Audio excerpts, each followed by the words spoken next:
Baik, kita lanjutkan ya ke diencephalon. Diencephalon ini dikenal juga sebagai emotional brain atau sistem limbik.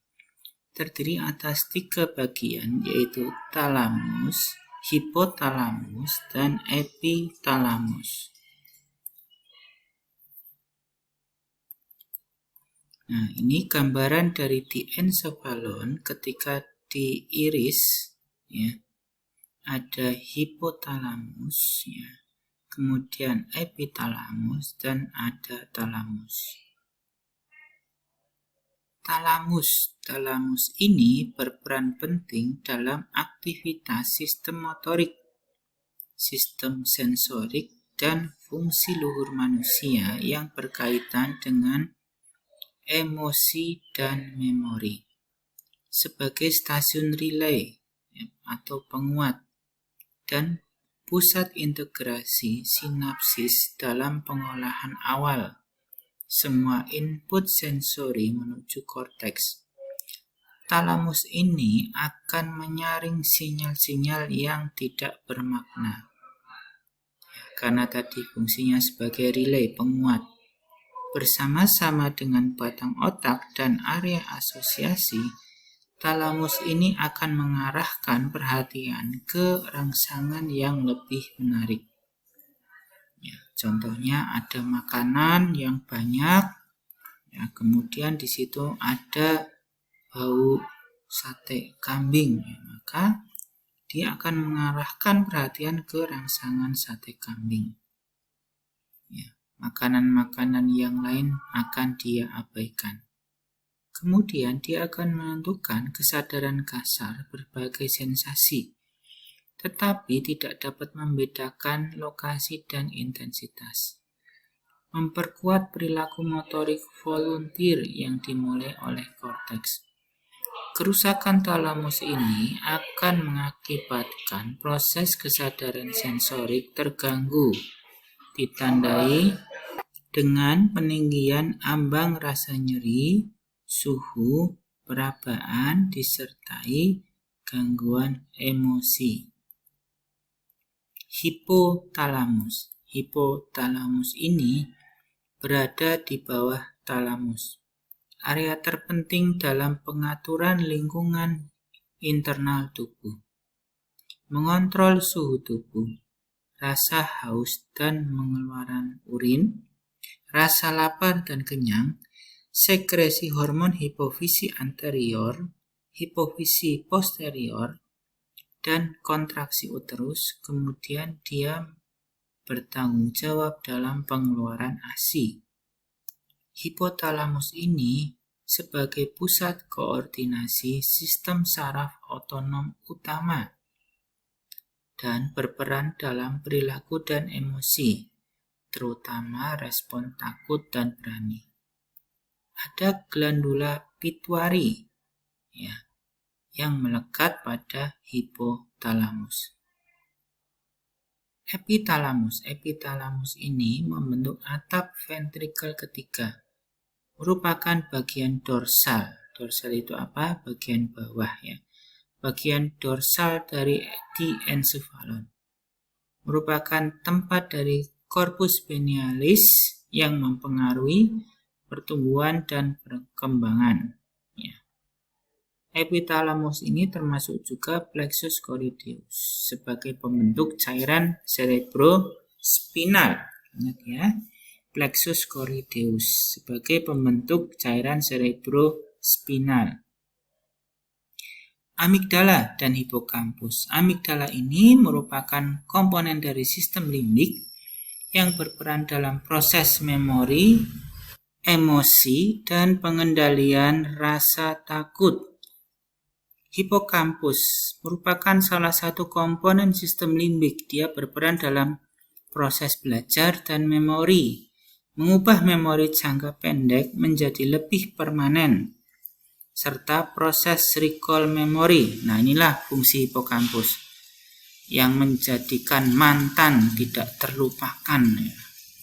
Serta proses recall memory memunculkan kembali informasi yang telah disimpan sebelumnya.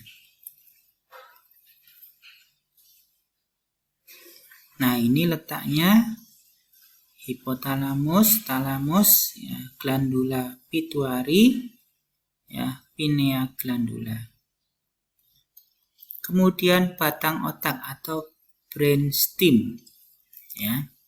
Brainstem ini terbagi menjadi 3, yaitu mesencephalon, pons, dan medula oblongata.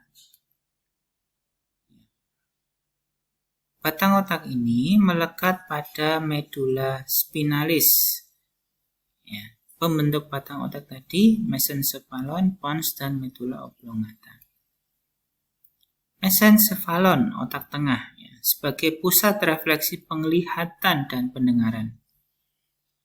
Ada aqueductus cerebri ventricle 3 dan 4. Mesencephalon ini terletak di depan otak kecil dan jembatan Farol, menghubungkan antara otak kecil bagian kiri dan otak kecil bagian kanan. Namanya jembatan Farol. Juga menghubungkan otak besar dan sumsum tulang belakang. Mesencephalon ini ada yang namanya pedunculus cerebri, ada tractus corticospinal dan corticopontine, sinyal motorik ke saraf tulang belakang dan pons, substansi nigra, bagian dari sistem kontrol motorik, tegmentum, yaitu nukleus merah, merilai sinyal dari otak kecil, formatio reticularis merangsang seluruh otak, dan kontrol tonus otot. Terdapat nukleus saraf ketiga dan keempat, yaitu untuk mengontrol gerakan mata. Ada lemniscus medial, sinyal sensori ke talamus. Tektum ini membantu kontrol gerakan mata, reaksi motorik terhadap sinyal auditoris. Nah, ini ya gambaran dari batang otak. Pons dan medula oblongata. Pons bagian yang menonjol di tengah pada batang otak. Sebagian besar terdiri atas tractus fibrosa, ya, meliputi nuklei yang terlibat dalam kontrol pernafasan. Kemudian medula oblongata, bagian paling bawah dari batang otak, yang akan berlanjut ke medula spinalis. Medula oblongata ini sebagai pusat kontrol nadi, tekanan darah, pernafasan, dan muntah. Nah, kemudian kita lanjut ke cerebellum. Cerebellum ini otak kecil. Nah, ini cerebrum, nah ini cerebellum. Ini batang otak. Ini diencephalon. Ya, masih ingat ya? Oke. Cerebellum ini letaknya di sini di bawah cerebrum. Cerebellum ini juga sama dengan cerebrum, terdiri atas 2 hemisfer, hemisfer kanan dan hemisfer kiri, dihubungkan oleh vermis. Cerebellum ini merupakan pusat koordinasi dari gerakan tubuh involuntir. Involuntir ini artinya tidak dikendalikan atau tidak diinginkan oleh kita, bergerak sendiri. Mengkoordinasikan gerakan otot tubuh serta menyeimbangkan tubuh dan postur tubuh. Terletak tepat di atas batang otak dan di bawah lobus occipital. Dihubungkan melalui pedunculus cerebri ke otak, terbagi menjadi lobus-lobus. Ini lobus-lobusnya. Ini ada vermis ya yang menghubungkan hemisfer kanan dan hemisfer kiri. Di sini ada lobus anterior, ada lobus posterior. Kemudian di sini ada lobus floculonodular ya. Lobus cerebellum. Lobus anterior dia menerima rangsangan dari medula spinalis dan mengontrol otot antigravitasi tubuh. Postur tubuh inilah yang membuat tubuh kita bisa berdiri dengan tegak. Lobus posterior berhubungan dengan koordinasi gerakan otot dengan cara menghambat gerakan otot yang sifatnya tidak disadari. lobus floculonodularis dia akan mempertahankan keseimbangan. Kemudian medula spinalis. Medula spinalis ini kelanjutan dari batang otak, dia sampai ke sakrum, ya. Memanjang dari medula oblongata hingga setinggi T12, ya, torakal 12. Di bawah torakal 12 adalah cauda equina atau sekumpulan serabut saraf spinalis. Pelebaran terjadi di regio cervicalis dan lumbaris. Jadi di sini ada tulang, ya.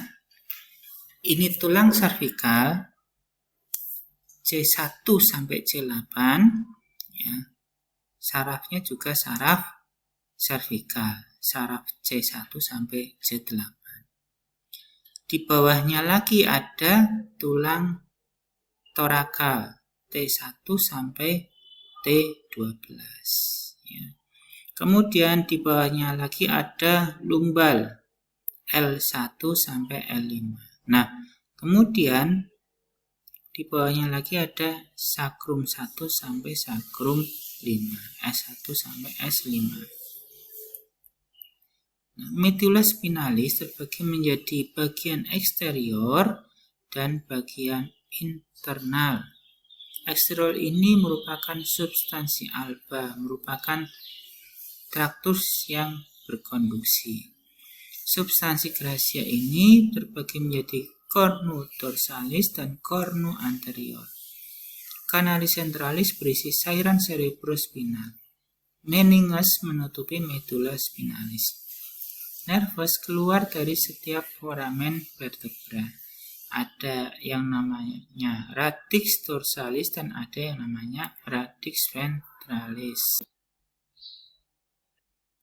Ya, ini gambaran dari medula spinalis ketika kita potong melintang. Ya, ini adalah tulang vertebra. Ya. Di dalam tulang vertebra ini ada saraf. Ini dorsal root ganglion. Ini ganglion, kumpulan dari badan sel. Ya. Ini ada lapisan meninges, ya, ada diameter, arachnoid, dan durameter. Ini melindungi dari neuron-neuron yang ada di medula spinalis. Oke, kemudian kita kuis, ya. Dicatat kuisnya, kemudian dikerjakan. Jelaskan lobus-lobus di otak besar, jelaskan korteks cerebri, jelaskan gyrus dan sulcus, apa itu cerebrum, cerebellum, apa saja bagian dari diencephalon, apa itu amigdala, apa itu batang otak, jelaskan bagiannya, apa itu medula spinalis, dan apa fungsi masing-masing bagian otak tersebut. Oke, nanti kita lanjutkan ke video selanjutnya, ya.